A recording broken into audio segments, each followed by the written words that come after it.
Hey everybody, it is John the Comic Guy, and today I'm going to share the books that I am keeping from the Northfield Collection. So stay tuned.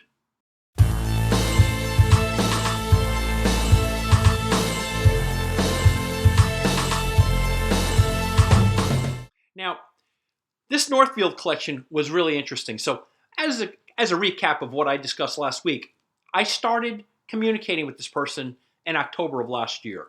One of my friends, Ron, who collects, who closes out storage lockers, right? He's kind of one of those storage war guys. He reaches out to me whenever he finds out about comic books and records, and he let me know that his wife had a friend or a relation that was left comic books from her father. Her father's still alive.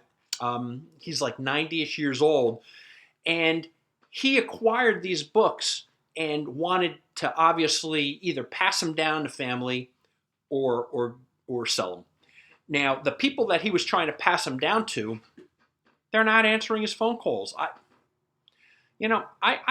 find that amazing, right? If somebody calls me, I'm going to respond. Family, friends, work people, it doesn't matter. Isn't that a courtesy? Well, he's trying to reach out to these people saying, I'm trying to leave you these comic books, and they're ignoring him. I think that's sad. But so then they ended up connecting with me. And I went out there, again, this is October, looked through the collection. It shocked me. When I heard a 90-year-old guy had comics, for some reason I'm thinking we're going to have some golden age and silver age. It was all more recent type of books. And you're going to see, I think it spans down to the Bronze Age at the oldest, but mostly newer books. So go figure. Now, I made an offer, and they rejected it, right? After a couple of weeks, they were considering it, and they said, "No, we're gonna shop around." I even helped them by giving them names of stores and people to reach out to. And I think it was more stores. They didn't go to any private people except for me. And then last week they reached out to me and said, "We're going to accept your offer." What I did not expect, and we chatted about this probably about a month and a half ago, is, again, my offer wasn't as they wanted it to be, right? I think they thought they had gold. They said, how about this? What if you just cherry pick the top 100 books? How much would you pay us? And I said, I'll give you, it's like the 80-20 rule. There's approximately 5 long boxes, 4 or 5 long boxes worth of books. And if I were to just to take one long box, how about this? I said, I'll give you half, right? I'll give you half of what my offer was. And they wanted to consider that. So then when I was at dinner with my family, they reached out to me and said, we're going to take that. So I went in knowing that I was going to, I went in assuming, though, I was going to get the whole collection for my full bidding price when I got there. So that's why I mentioned I thought it was going to be a larger collection. No, it was just a long box. But that was fine with me, because really this went to the 80-20 rule. 80% of the value of the collection, I think, was in 20% of the comics, and those are the 20% I left with. So this is what I'm keeping. Again, as always, I'm not going to show the books that I'm going to sell, but you probably would, if you saw last week's video, you know which ones I'm going to ultimately sell if they're not shown here. This, simply because I really like the art of Stephen Platt. So Bloodstrike is an image, a Rob Liefeld character. I'm okay with him, right? I'm not a massive Image besides Spawn or a Bloodstrike fan. However, with Stephen Platt art, you can't go wrong. So I'm going to keep it. I think this cover is so detailed and beautiful. I love me some Stephen Platt art. The next is the first appearance of Doomsday. I actually had issue number 19 of Superman and Man of Steel. Again, this is not anything that I would actively seek out, but passively I was happy to have found it. These are in beautiful condition, by the way. Often I'll get a collection and the books are mid-grade, sometimes mid to low grade, and I'm okay with that too, especially if they're really old. But with these books, as you would expect, with some exceptions, these newer books are all in really good condition. So again, Superman Man of Steel number 18, the first appearance of Doomsday. Um, I always thought this was a beautiful cover too, right? Beautiful. Keeping that. The next is Fantastic Four, giant size, number 3. What a nice cover. You know, these some of these really are filler for me. I did not have this. This is again a Bronze Age book. This is probably as new, typically, with the exception of like some Tom Hickman Fantastic Four. This is typically as new as I would really deal with. But I'm going to keep it. It's a nice condition Bronze Age book that I did not have. As is this Incredible Hulk King Size Annual number 6. And this has the first appearance of Paragon, right? I think Paragon ultimately becomes her. Um, really nice. Really nice condition. Um, Always love getting some Bronze Age filler. A non-key, but Captain America number 188. This is actually an upgrade to me. And you might even see there are a little bit of color pull. Might have been somebody had tape and that ripped off, and right there too, right? You see a little bit of color pull, but despite the color pull, so this is a mid-grade copy. It was still better than the condition of the one I originally had. So that one, the old one, out in Z. I'm putting that in inventory. I think I'm going to do a whatnot episode with low grade Bronze Age books starting at $1. So if you haven't followed me on whatnot, I would encourage you to do that. So I'm gonna for now at least, I'm enjoying the process and I'm doing a lot of $1 start sales. So I'll probably include that one of these days. So again, I'm keeping this. This is one of my upgrades. This I had before, and again, I go through these senior moments because I'm not sure why I don't have it in my collection now. I must have sold it, and clearly I sold it. But I'm glad to re-add this high grade copy now. Daredevil, number 183. It's really the first battle between Daredevil and Punisher. And again, it is in beautiful condition. I would say this is a 9.6. 9.6. Has a couple of little spine bends, no color breaks, but I still think this is a 9.6. It is nice. These next two I never had before. Brand new to me, and I love these covers. Marvel Team Up number 13. Look at that.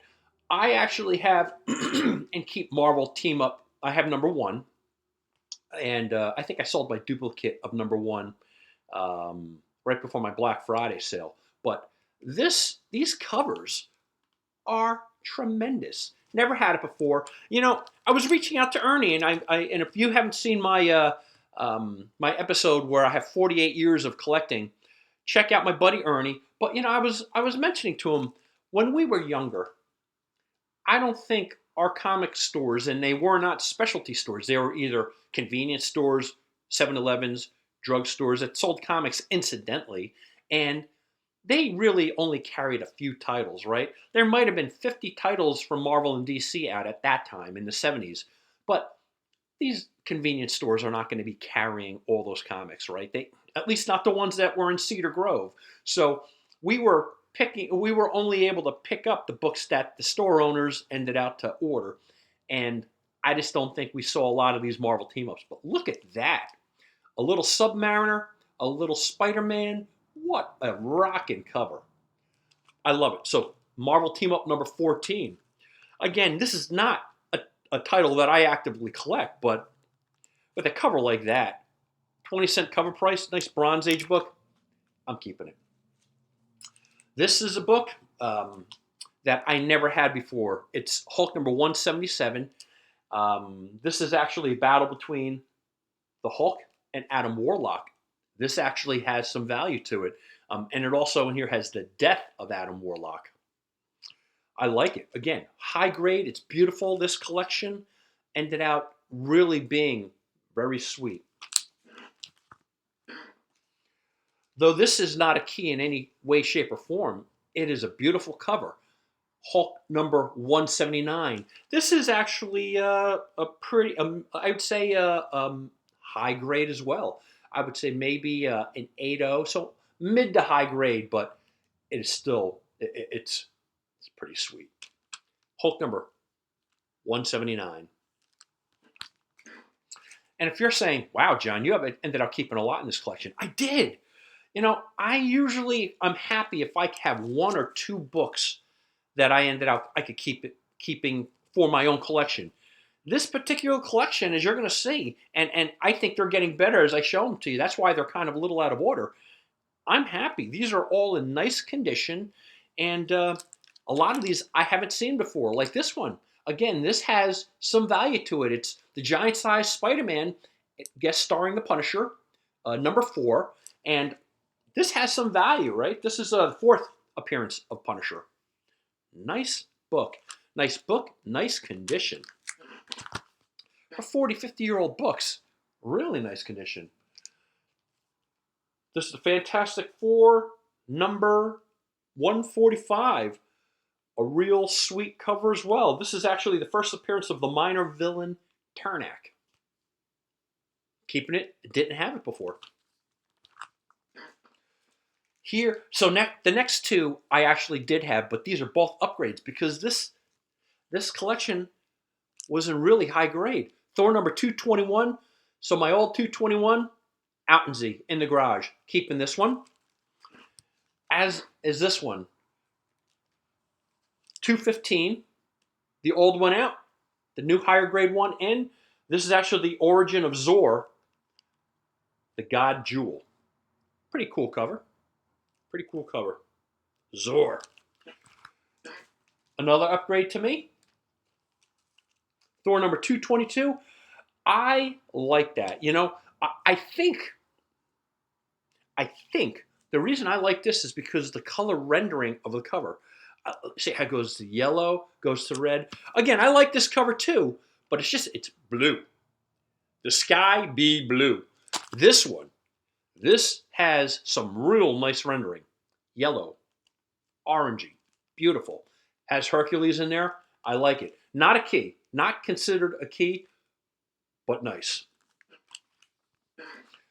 Yet another upgrade. Hulk Special number 4. I really, really love this cover. I had a lower grade copy. As a matter of fact, I think I have in the garage 2 copies of this lower grade. This is a mid-grade copy. This particular copy is not high grade, but I'm okay. It was higher grade than my other ones. Incredible Hulk Special number 4. I like it. Brand new to me, Daredevil number 81.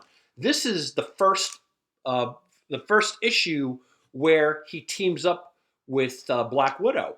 And ultimately, then it becomes Daredevil and Black Widow, right? I think you guys know that. But 81 is where it all started off. So I don't think I ever had this, even as a kid.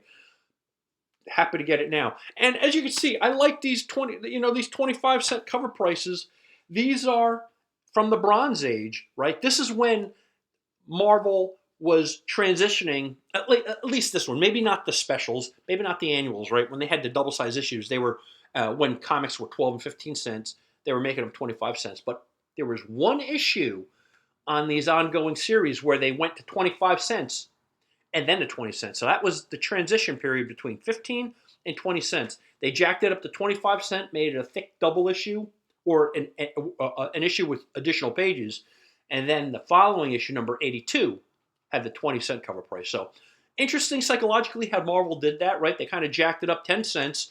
People probably went into shock, and then the subsequent issues went back down to 20 cents. So, but I like these issues, and I certainly like having this for the first time. New to me, Hulk number 157. Not a key, but I like Rhino. Rhino is a freaking beast. So I think this is pretty cool. Glad to have it. Just adding on to my collection. So this collection gave me upgrades. It gave me some brand new books, which I never had before, such as this one. The first appearance, or the first issue of She-Hulk. So first appearance and origin of She-Hulk, which ends up to be Bruce Banner's cousin. I like it. This is high grade, right? This is high grade. Will I get it graded? I just don't know if I care about graded books at that point. I don't think I will, but I would say this is a 9.6. Beautiful copy. She-Hulk #1. This I had before, but I'm going to keep this. So the other copy I had of this was a 9.8. This is a 9.8. So why am I keeping this particular copy? Oh, right down here. It's a newsstand. This is the first time I ever saw a Spawn with the newsstand. I've seen them out there. I've seen them sold. I've seen them sold at a premium. But this is the first time I actually ever saw a newsstand accessible to me without being at like a comic convention. I got it incidentally, and they had a lot of Spawns. They had Spawn #1 in this collection on, which I took them all. However, this is the only one that was a newsstand. I'm keeping it. What I think is interesting is comparing, again, because I had a 9.8, which was a non-newsstand, a direct edition. I'm looking at them, comparing them. You know, there's something that's saying I'm succumbing to this because the newsstand copies, the paper is a little thinner. It's a little more newsprinty rather than that nicer glossy material. The direct edition was actually physically heavier. I don't know by how much, but it was physically heavier because the paper stock was better. Yet, I'm keeping a newsstand. Why? I don't know. I'm falling for that newsstand BS. I don't know, but this one is a newsstand. I'm keeping it. Spawn #5, 9.8. Let's just refer to that as John is falling for the trend of newsstand upgrade. I can't believe I'm doing that. 2 more. This one was an upgrade to me, but I've always loved this Luke Cage cover. I love it. Spider-Man #123. I actually love this one so much I put it in one of those clear backer boards just because it just is so beautiful. The other one I had a little bit of mouse chew on the corner that ate all the way through. So the entire comic, while the rest of it looked great, that one little area on the bottom right-hand corner was eaten. And again, I have OCD. I didn't have a choice. That was the copy I had, so I kept it. Now, I'm glad to say this is a mid-grade book. So it goes to show you, you can't have it all, right? It ends out one of the books that I really wanted. It wasn't ultra high grade. This is a mid-grade book, but yet I'm so happy to have it because it was still nicer. It's uneaten, and it looks great. And does that not look great in that clear backer board? Yeah. Luke Cage, Spider-Man #123. This is one of the 2 prides that I got in this collection that I'm so happy. This is the one that that triggered me to say, ultimately, stay in touch with these people because you want this collection. So before I show you the last book that I'm keeping for my own collection, I want to reiterate one of the reasons why I kept in touch with these people. I was reaching out roughly a month. So I started in October, ended out in March, finally buying the collection. Is why did I keep in touch with them? A lot of people, I think, have the attitude is, hey, I'll give you my number if you want to sell it, let me know. I feel people just lose things. Life happens, right? They were trying to figure out the price that they wanted. They were moving their parents who are, they were in their 90s, right? They have priorities. And if people end up losing my number and I don't reach back, I'm going to just assume that they didn't want to sell it, but they did. They did want to sell it. Why shouldn't I be a little bit accommodating, a little bit helpful, and just check in? And I did. Month after month. I didn't irritate them or harass them. I just said, hey, just wanted to see if you had any updates, if you were going to consider selling it. And ultimately, they did. So I don't just leave it to the people to say, hey, you got my number. If you want me, call me. No. I'm going to politely reach out, make things convenient for them at their convenient time, and pick it up at their house. And that's what I did. The last book I'm keeping, is brand new to me. Did I ever have Marvel Team Up 141? I don't know. I might have.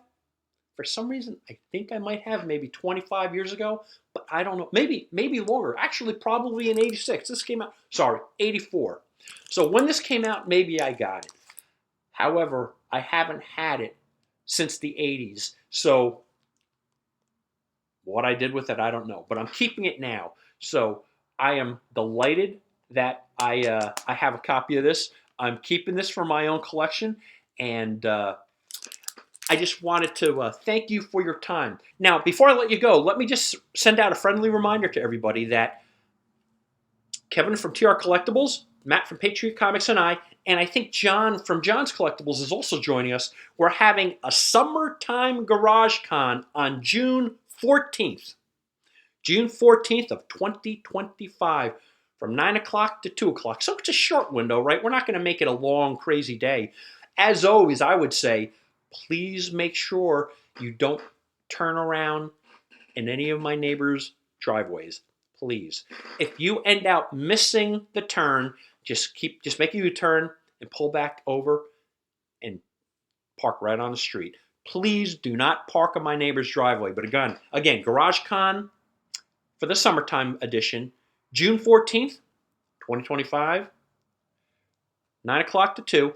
If you are interested, RSVP with either me, since you're watching me right now, feel free to RSVP with Matt or RSVP with Kevin, and then we will send you the address. I hope to see you all there. It's always a great time. And with that, I would encourage you to please let me know. Hit some comments. Let us know what you think of this collection. Again, it was a test of patience. I would encourage you to right now, please hit the like button. And if you haven't already, please hit the subscribe button. I want to thank you so much for your time today, everybody. I appreciate you. We'll talk to you soon.